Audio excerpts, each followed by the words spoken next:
Պարոն Ղևոնդյան, դատախազը հանրային քրեական հետապնդում է հարուցել ուժեղ Հայաստան կուսակցության ընտրական ցուցակը գլխավորող Նարեկ Կարապետյանի նկատմամբ, հավաքներին մասնակցելու նպատակով նյութապես շահագրգռելու եւ առանձնապես խոշոր չափերով փողերի լվացում կատարելու հատկանիշներով։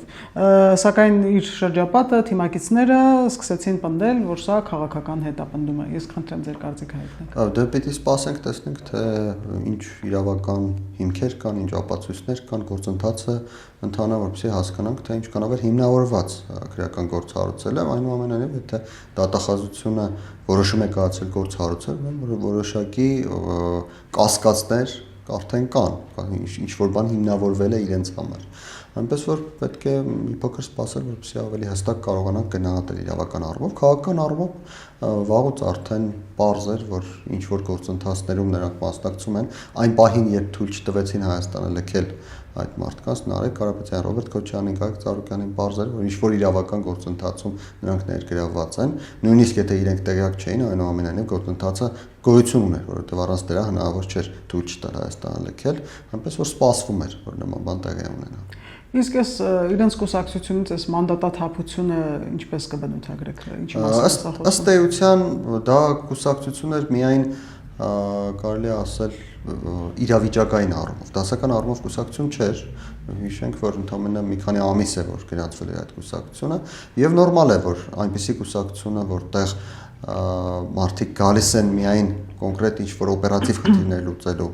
գուցե տեսեք կա մեղադրանք, գուցե կլինեն մարդիկ, ովքեր նյութապես շահագրգռման արդյունքում են եկել, եթե հաստատվի դա, գուցե կլինեն մարդիկ, ովքեր պես ընկերական կապերի համար են եկել եւ կուսակցությունում գրանցվել, եւ երբ եկել է այն ժամանակը, որ այդ իրավիճակը փոխվել է, որովհետեւ ի սկզբանե եղել են մարդիկ, ես համոզված եմ, որոնք գաղափարապես, այո, համոզված են եղել իրենք, որ իշխանությունը փոխվելու։ Իրավիճակը փոխվել է, տեսել են, որ ոչ իրականության չի համապատասխանում իրենց սպասումը եւ այդ փոխված իրավիճակում նոր որոշում են կայացրել, դա էլ է նորմալ։ Այ իրենք անընդհատ իշխանություններին ասում էին փոքրիկ խմբակ,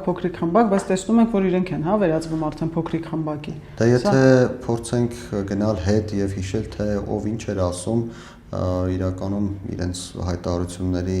մի մեծ մասը պետք է հասկանանք, որ իրականության հետ որևէ առնչություն չուներ, բայց նորմալ է քաղաքական պայքարում նման բաներ հաճախ են հանդիպում։ Օրինակ Գոհար Մելոյանը իր հայտարարության մեջ, թե հիմնավորման մեջ, թե ինչու չի վերցնում падգամավորական մանդատը, նշել էր, որ դա գնում է, որպեսզի կուսակցությունը ամրացնելու աշխատանքներով զբաղվի, այսինքն ազգային ժողովի ամբիոնը ավելի հարմար տեղ չի։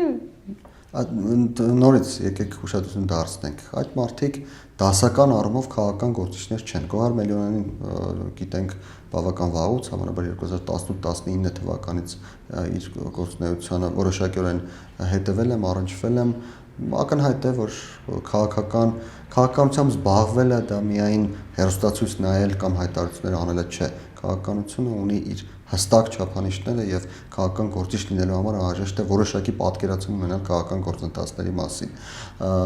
Հայտարարել թե իրանց անկլավ է, հետո հայտարարել թե ես մանդատ չեմ վերցնում, գնում եմ զբաղվում կուսակցությունությամբ, երկու դեպքում էլ մարդը ցույց է տալիս, որ նա քաղաքական գործընթացների գոնե ոչ եթե պատկերացում էլ ունի, ապա այդ պատկերացումները բավական մակերեսային են։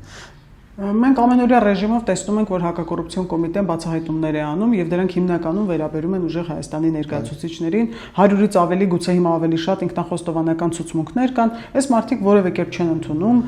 որ իրենք որևէ հակաիրավական գործողություն են իրականացնում։ Այսինքն իրականությունից իսկապես կտրված են, չեն հասկանում, որ այլևս տեղ չունեն նման բաները մեր հասարակությունում։ Գիտեք, խոսակցություններ էին պատտվում մինչև ընտրությունները, որ այն մարդիկ, ովքեր բողոքում են իրենց, օրինակ մարդկանց ավտոբուսների վրա փակցրել Սամվել Կարապետյանի մեծ դիմանկարը եւ օրենք էին խախտել փաստացի դրանով, որովհետեւ ապակիները պիտի բաց լինեն եւ նրանք տուգանվում էին։ Ավտոմեքենաներ կային, որոնց վրա նորից օրենքի խախտման որոշակի բաներ կային, այդ ավտոմեքենաները տարվում էին տուգանային հրապարակ, այդ մարդկանց նորից մարդկանց վրա տուգանքներ էին գնում։ Եվ այդ մարդիկ բողոքում էին իրենց։ Նման խոսակցություններ շատ կային, որ այդ մարդիկ գնում են եւ հայտնում են, որ տեսեք, մենք ձեզ համար սա արել ենք, ընդհանրապես ինչ-որ գումար եք դրա դիմաց ստացել, գումարը տվել եք, մասնավոր մեքենան է, նորմալ է, այդտեղ անօրինական բան չկա։ Բայց դրա հետևանքով մեզ տուգանել են։ Եվ նրանց պատասխանում էին, որ ոչինչ որ տուգանել են, սպասեք մի փոքր, հեսա իշխանությունը կվեր վերցնեք իշխանությունը վերցնելուց հետո այդ բոլոր տուգանքները այսպես ասած սեջ կանենք եւ դուք գումարներ չեք մուծի։ Փաստացի իշխանություն չեն վերցրել եւ որ իշխանություն չեն վերցրել, ստացվել է որ այդ մարդկանց այդ գործողությունների հետևանքները մնացել են, ըստ էության նրանք հայտարարում էին կամ ասում էին այդ մարդկանց, որ իշխանությունը վերցնելուց հետո մենք այդ տուգանքները չեղարկելու ենք։ Թե ինչպես են չեղարկելու, ես չգիտեմ, բայց նման խոսակցություններ կային։ Հիմա փաստացի նրանք իշխանություն չունեն, չեղարկել չեն կարող, եւ ստացվում է, որ այդ հետևանքները մնում են, այդ հետևանքների հետ առնչվելու են այդ մարդիկ, ուզեն թե չուզեն, այսինքն այդ մարդիկ, ովքեր տուգանվել են, այդ տուգանքները պիտի մուծեն։ Գուցե Նարեկ Կարապետյանը, Սամվել Կարապետյանը կամ այլ մարդիկ իրենց շրջանակները մուծեն, բայց ամեն դեպքում այդ գումարները պիտի մուծվեն։ Եվ մյուս կողմից, եթե կա նման իրականություն, հավանաբար կա նաև իրականություն, որի վերաբերյալ հակակոռուպցիոն կոմիտեն է հայտարարություններ անում, այսինքն եթե այս մարդիկ պատրաստ էին ասել, որ ոչինչ տուգանվեք, հետո մենք իշխանությունը կվերցնենք այդ տուգանքները կչեղարկենք, հավանաբար այդ մարդիկ պատրաստ էին ասել, որ ոչինչ, որ ինչ որ հարցում էլ կբռնվեք, մենք կգանք իշխանության, ձեզ բաց կթողնենք։ Փաստացի նրանք իշխանության չեն եկել եւ փաստացի ստացվում է, որ այդ մարդիկ, որոնք տեսեք, ուշադրություն դարձրեք, մարդիկ բռնվում էին ինչ-որ բանում, անօրինական գործողություն կատարել, ասենք գումար էին բաժանել կամ գումար էին վերցրել։ Նրանց նկատմամբ գործ էր հարուցվում եւ նրանք չէին խոստովանում, սպասում էին, որ իշխանությունը վերցնելուց հետո ինչպես չեղարկելու են այն տուգանքները, այդպես էլ կչեղարկեն հարուցված գործերը։ Իշխանությունը չվերցրին տուգանքները մնացին, ըստ տրամաբանության, մնացին նաեւ այս հարուցված գործերը։ Եվ հիմա այլևս սպասելն իմաստ չունի։ Իշխանություն չեն վերցրել, մոտակա ժամանակներս վերցնելու հնարավորություններ չունեն, գործերը չեն չեղարկվելու։ Եվ հավանաբար այս մարդիկ մտածում են ինքնախոստովանության միջոցով թեթևացնել իրենց բեռը եւ ավելի հեշտ դուրս գալ այս իրավիճակից։ Իդեպ Սամվել Կարապետյանը ընտրություններից հետո մեծ համախմբման մասին էր հայտարարում, ինչ որ համակարգող խորհուրդ պետք է ստեղծեին, բայց ինչ որ չենք տեսնում այդ համախմբումը, ինչ է կատարվում։ Նորից հայտարարություններ անում են, հայտարարություն անելու համար շատ են նմանատիպ դեպքերը, հատկապես այս քաղաքական ուժի դեպքում։ Այստեղ եւ իմ նշած քաղաքական գործընթացներին լավ չտիրապետելն է խոսում եւ այս մարդիկ ընդհանրապես Հայաստանի քաղաքական դաշտը լավ չեն պատկերացնում, Հայաստանի հասարակության տրամադրությունների հետ չեն կարողանում նորմալ առնչվել,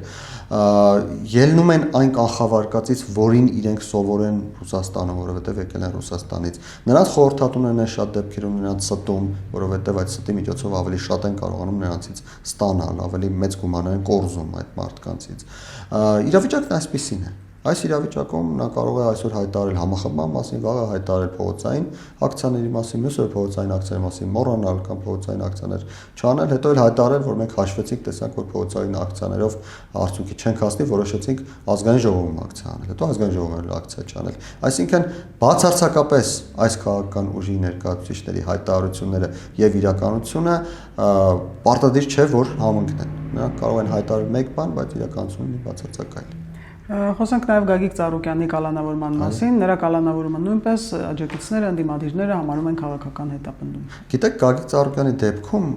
կա մեկ վերապահում, ամեն դեպքում Գագիկ Ծառուկյանը եւ նրա կողմնակիցները, այն մարդիկ, ովքեր նրան շուրջն են, Հայաստանի հասարակության մեջ են եւ նրանք շատ ավելի լավ պատկերացում ունեն մեր հասարակության մասին։ Այնպես որ այն ամենը, ինչ ասացինք Սամվել Կարապետյանի նրա քաղաքական ուժի մասին, նույնական չէ Գագիկ Ծառուկյանի դեպքում։ Սա քաղաքական առումով, բայց ըստ էության Գագիկ Ծառուկյանի նկատմամբ գործը ունի քաղաքական որոշակի հիմքեր։ Քաղաքական հիմքեր ոչ թե այն առումով, որ քաղաքական պատճառներով իրավական գործ է հարուցվել Հայաստանի ներսում, այլ որ միջազգային հարաբերություններում որոշակի խնդիրների պատճառով քաղաքական պատճառներ են առաջացել, այդ քաղաքական պատճառները իրավական որոշակի հիմքեր են ունեցել։ Ինչն է սրա տրամաբանությունը, հիմա ես ասեմ։ Ըստ էության Գագիկ Ծառուկյանի նկատմամբ գործ է հարուցվել առ այն, որ կան որոշակի կասկածներ, որ նա գումարներ է յուրացրել եւ գումարներ է լվացել։ Դրա համար հիմք է հանդիսացել Իրանի քաղաքացու դիմումը, որը ներկայացրել է, թե Հայաստանում նավթավերանմշակման գործարան կառուցելու համար որոշակի ծրագիր է եղել, այդ ծրագրի շրջանակներում գումարներ են փոխանցվել եւ այդ գումարները նպատակին չեն ծառայել, փաստացի յուրացվել են լվացման միջոցով։ Մի փոքր հետ գնալով ես կցանկանայի հիշել, ընդ որում ես նշեմ, որ սրա վերաբերյալ կա ոչ միայն քննչական կոմիտեի հայտարարությունը, սրա վերաբերյալ կան նաև որոշակի տեղեկություններ հենց իրանցիներից, ընդ որում Հայաստանում Իրանի դեսպանը 1-2 անգամ հանդիպումների ժամանակ ակնարկել է նման բան, որ Հայաստանում նավթավերամշակման գործարան կառուցելու ծրագիր է եղել դեռևս 2018-19 թվականներից եւ մինչեւ հիմա փաստացի զարգացում չկա։ Կարելի է ենթադրել, որ եթե այս ամենը իրականություն է, եթե հաստատվում է, կարելի է ենթադրել, որ 18-19 թվականներին, երբ իշխանությունը փոխվեց, ներկա իշխանություններին այդ առաջարկը Իրանից, որը փաստացի հաստատվում է երկու տարբեր աղբյուրներից ստացված տեղեկություններով, այդ առաջարկը հավանաբար Հայաստանի իշխանությունները որոշել են իրականացնել այդ ժամանակվա իրենց գործընկերներից որևէ մեկի միջոցով։ Հիշեցնեմ, որ Բարգավաճ Հայաստանը այդ ժամանակ գործընկեր էր եւ իրենք ուրեմն թեև ընդդիմադիր էին ազգային ժողովում 2018 թվականի ընտրություններից հետո, բայց իրենք պաշտպանել էին Փաշինյանի տեխնացությունը եւ Փաշինյանը վարչապետ էր դարձել նաեւ իրենց քվեների միջոցով։ 2018-19 թվականներին սա ենթադրություն է իհարկե հստակ չէ, բայց տրամաբանությունը դա է հուշում։ Հավանաբար այս հարցի լուծման մեջ գործընկերը եղել է հենց Գագիկ Ծառուկյանը կամ նրա շրջապատից որևէ մեկը, ով պետք է զբաղվեր դրանով։ Երբ ժամանակ է անցել, փաստացի այդ հարցը չի լուծվել։ Ստացվում է, որ հարցը չի լուծվել, եւ այդ հարցը չի լուծվել, քանի որ նա ով պետք է զբաղվել դրանով, դա Գագիկ Ծառուկյանը, թե նրա շրջապատից որևէ մեկը, նա այդ հարցը չի լուծել։ Եվ ստացվում է, որ այդ հարցը չլուծելու արդյունքում նաև գումարներ են փոշիացել։ Հիմա դա կարող է լինել պարզ, ուրեմն իրավական հանցանք, այդ մարդիկ գումարներ են յուրացրել, դա կարող է լինել քաղաքական որոշակի նպատակադրություն, որովհետև տեսեք, Հայաստանի Հանրապետությունում նավթավերամշակման գործարան կառուցելը, Իրանից նավթ ներմուծելը եւ վառելիք ստանալը ակնհայտորեն Հայաստանի կախվածությունը Ռուսաստանից էականորեն նվազեցնելու էր, ահռելի էր նվազեցնելու, այսպես ասենք։ Եվ դա իրականություն չի դարձել, բնականաբար դա իրականություն չի դարձել իշահ Ռուսաստան։ Եվ այստեղ կարելի է կասկածել, որ գուցե նա, ով խանգարել է, որ դա իրականություն դառնա, նա, ով այսօր ձերբակալված է, հնարավոր է որոշակի հարաբերություններ ունեցել Ռուսաստանի հետ եւ Ռուսաստանից նրան խնդրել են, շահագրգռել են, համոզել են կամ նմանատիպ այլ ձևով այնպես են արել, որ նավթավերամշակման գործարանը Հայաստանում չլինի եւ չաշխատի։ Հիմա դա իրականություն է, թե չէ, հուսով եմ քննչական մարմինները կպարզեն եւ նաեւ հուսով եմ, որ պարզելուց հետո էլ հանրությանը տեղյակ կպահեն։ Բայց այս տարբերակի օգտին է խոսում եւս մեկ փաստ, այն, որ Ռուսաստանում շատ անհանգստացած են Գագիկ Ծառուկյանի ձերբակալությամբ եւ Ռուսաստանից ժամանակ առ ժամանակ ամենաբարձր մակարդակներով մենք լսում ենք մեղադրանքներ Հայաստանի իշխանություններին, թե Գագիկ Ծառուկյանի նկատմամբ քաղաքական հետապնդում է իրականացվում։ Գուցե հենց սա է, որ Ռուսաստանում չեն ցանկանում, որ բացահայտվի։ Իհարկե նորից նշեմ, որ սա ենթադրություն է, որովհետեւ փաստ ես որպես այդպեսին չունեմ, ուղղակի փաստ եղած փաստերը համադրելով մենք նման ենթադրություն կարող ենք անել։ ԲՀԿ-ից Արման Աբովյանը այսպիսի մի հայտարարություն է արել, որ Հայաստանի իշխանությունները Գագիկ Ծառուկյանին հետապնդելով կարող են գործը հասցնել Իրանի հետ հակամարտության։ Այսինքն չեն խոսում այն նրա մասին, ինչը որ մեր շահերից էր բխում, այլ խոսում են հարևան երկրի հետ հակամարտությունից։ Գիտեք, չեն ցանկանում հավանաբար Արման Աբովյանը եւ մյուս մարդիկ, ովքեր Գագիկ Ծառուկյանի շրջապատում են, չեն ցանկանում տալ Ռուսաստանի անունը եւ Հայաստանի քաղաքական դաշտում կարծես թե ավանդույթ է դարձել, ով անմիջապես Ռուսաստան ասել չի ցանկանում, դրա փոխարեն ասում է Իրան։ Նույն իրավիճակը նաև այստեղ է, Արման Աբովյանը շատ է անհանգստացած, որ կարող է Ռուսաստանի եւ Հայաստանի հարաբերությունները մի փոքր էլ վատանան, բայց Ռուսաստանի անունը տալ չի ուզում, որ չասեն, ահա նորից Ռուսաստանի մասին խոսեց, տալիս է Իրանի անունը։ Ակնհայտ է, որ այստեղ Իրանի հետ հարաբերությունների ընդհակառակը լավացում պետք է լինի, որովհետեւ փաստացի Իրանն է, Իրանի քաղաքացին է խնդիր ունեցել Հայաստանում եւ դրա արդյունքում է ձերբակալվել Գագիկ Ծառուկյանը։ Դա նույնն է, որ Հայաստանի որևէ քաղաքացի որևէ տեղում խնդիր ունի եւ այդ խնդիրը այդ պետությունը փորձի լուծել, բայց Հայաստանի հետ հարաբերությունները փչանան։ Տրամաբանորեն որևէ կերպ սա չի հիմնավորվում։ Սահմանափակումները, որը մտցրեց Ռուսաստանի Դաշնությունը, դրան զուգահեռ Եվրամիությունը մեզ աջակցության լայն ծրագրեր տվեց, բայց այս պահին էլ կարծեք թե ինչ-որ խնդիրներ առաջանում են արտահանումների հետ կապված։ Արդյոք այս իրավիճակը մենք կարող ենք ճիշտ օգտագործել եւ ԵԱՏՄ-ից դուրս գալ եւ որքան ժամանակ դա կտևի։ Գիտեք, մենք որոշակի անցումային փուլում ենք, բայց այդ անցումային փուլը կարող է ամիսներ չտևել, կարող է տարիներ տևել։ ԵԱՏՄ-ից դուրս գալը այդպես հեշտ բան չի։ ՀԱՊԿ-ի դեպքում, եթե մենք վաղուց պիտի դուրս եկած լինենք եւ ՀԱՊԿ-ը փաստացի մեզ խանգարելուց բացի ոչ մի օգուտ չի տալիս արդեն մի քանի տարի, ԵԱՏՄ-ն այդպես չէ, ԵԱՏՄ-ում Հայաստանի Հանրապետությունը գումարներ է աշխատում եւ երկրորդ Հայաստանի տնտեսությունը վերակառուցվել, վերափոխվել է համաձայն ԵԱՏՄ-ի պահանջների։ Անմիջապես ԵԱՏՄ-ն հանել եւ դրա փոխարեն ոչինչ չդնել նշանակում է կոլապսի ենթարկել մեր տնտեսությունը։ Ներողություն, մոտավորապես այնպես, ինչպես 2018 թվականին Փաշինյանը եկավ անմիջապես կոռուպցիան հանեց եւ պետական համակարգի տեսակը չփոխեց եւ պետական համակարգը բավական ժամանակ ուղղակի չգիտեր ինչպես աշխատել։ Եթե հիշում եք, որ Փաշինյանը հայտարարում է, թե պետական համակարգը ընդդիմանում է հեղափոխությանը, իրականում ոչ թե ընդդիմանում է հեղափոխությանը, այլ պետական համակարգը նստած էր կոռուպցիայի վրա, կոռուպցիան տակից հանել էինք, մնացել էր օդի մեջ։ Մինչև ժամանակի ընթացքում քիչ-քիչ վերափոխումներ եղան եւ որոշակիորեն հիմա պետական համակարգը հարմարվել է այս վիճակում աշխատելուն։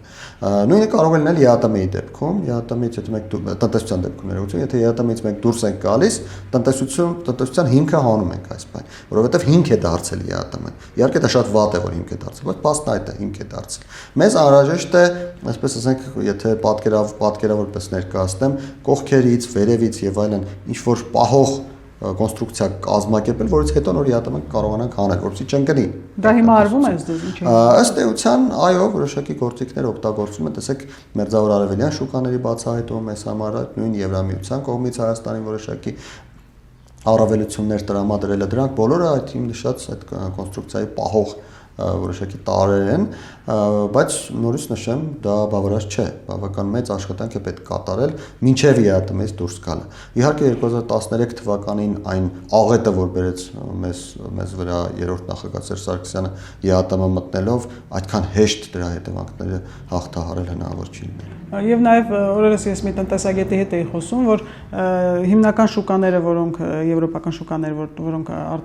ներմուծում էին մեր ապրանքը, դրանց ավելացել են նաև այլ շուկաներ, մասնավորապես Լեհաստանը, եւ ավելացրել է ծավալները Վրաստանը եւ Ուկրաինան։ Նրանք ինչ որ ապրանքաշրջանառություն։ Ոչ միայն Լեհաստանը, մեծբաթյան երկրներն են բավական, օրինակ ծաղիկներ են արտահանում մեծբաթյան երկրներ, որ նախկինում չի եղել, Գերմանիա են արտահանում որոշակի մերքեր, որ նախկինում չի եղել, Բելգիա ունենք արտահանում, Իտալիա ունենք արտահանում, դրանք եղել են նախկինում, բայց հիմա տեսականու եւ ծավալների աճ ունենք։ Այսինքն բավական մեծ աշխատանք կատարվում է։ Դա բավարար չէ այնուամենայնիվ։ Մեզ անհրաժեշտ է այդ աշխատանքը դնել կայուն հիմքերի վրա։ 1-2 արտահանումը որևէ հարց չեն լուծի։ Ուկրաինա արտահանամասով էլ բավական հետաքրքիր իրավիճակ կա, որ Ուկրաինայում բավական աշխուժություն է նրա հետ կապված, որ Ռուսաստանը փակել է Հայաստանը, եկեք մեկ բացենք ի վնաս Ռուսաստանի, քանի որ նրանք պատերազմի մեջ են։ Դա մեր շահերից բխում է այս բանին եւ Հայաստանն էլ արտահանում է Ուկրաինա։ Ընդ որում ծաղիկ գնելիս շատ էսի խոսակցություններ կան, դեպքեր կան, որ ուկրաինացիները նախընտրում են հայկական գնեն, որ Ռուսաստանին վնաս տան, այսպես ինչ որ տրամաբանություն որոշակիորեն կարելի է այդտեղ գտնել։ Այսինքն կան այսպիսի գործընթացներ, բայց դրանք կայունության մասին չեն, դրանք իրավիճակային լուծումներ են։ Հայաստանը անհրաժեշտ է կայուն հիմքերի վրա դնել այդ արտահանմագործընթացները, այդ շուկաների հետ աշխատանքը։ Երբ կլինեն այդ հիմքերը, նոր կարելի է ԵԱՏՄ-ից դուրս գալու մասին խոսել։ Բայց այդ ճանապարհը արդեն կա, հա, հավանաբար մեր տնտեսվարողները դեռ վախ ունեն ինչ որ մտածում են չեն կարող։ Տեսեք, ճանապարհը կա, բայց դա նոր շուկա է, նոր շուկան պետք է հասկանալ, պետք է յուրացնել, պետք է տեղ գրավել այդ շուկայում, դա ժամանակ է պահանջում, ու տնտեսագետները երևի ավելի լավ կպատմեն դրա մասին, ես տնտեսագետ չեմ, դրա մասնագետը չեմ, բայց աշխատանք անհրաժեշտ է կատարել եւ այդ աշխատանքը ժամանակ է պահանջելու։ Այնինչ մեզնից օրինակ պահանջում է Ռուսաստանը, շատ լավ իմանալով որ մենք դա այսօր անել չենք կարող, հանրակրվե անցկացնել ԵԱՏՄ թե ԵՄ։ Սա ակնհայտ քաղաքական ճնշում է Հայաստանի Հանրապետության նկատմամբ, որովհետեւ Հայաստանը չի ցանկանում անել նման հանրակրվե, բայց չի ցանկանում ինչու՞։ Որովհետեւ մենք այսօր պատրաստ չենք ԵԱՏՄ-ն լքելու։ Մենք չենք ցանկանում ԵՄ-ի մասին մոռանալ, բայց պատրաստ չենք նաև ԵԱՏՄ-ն լքելու։ Եվ մեր շահերից է բխում այս բանը ԵԱՏՄ-ում մնալով շարունակել ինտեգրվել, շարունակել խորացնել հարաբերությունները ԵՄ-ի հետ եւ մյուս ուղղություններով շուկաներ գտնել եւ այնտեղ ինտեգրվել։ Եվ մենք անում ենք այն, ինչ բխում է մեր շահերից։ Ռուսաստանը ասում է արեք այն, ինչը չի բխում ձեր շահերից, չենք անելու։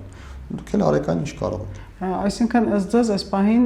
Եվրամիությունը որոշակի առումով համերաշխ է դեռ այն մտքի հետ, որ դա ժամանակ է պահանջելու ԵԱՏՄ-ից ամբողջությամբ դուրս գալու այդ պատճառով է աջակցություն։ Ավելին ասեմ, եթե Եվրամիությունը որևէ մեկը կա բարձր պաշտոնյա նկատի ունեն, որը մեզ այսօր կասի ԵԱՏՄ-ից դուրս եկեք, ես կարծում եմ նա չի տիրապետում իրավիճակին, բայց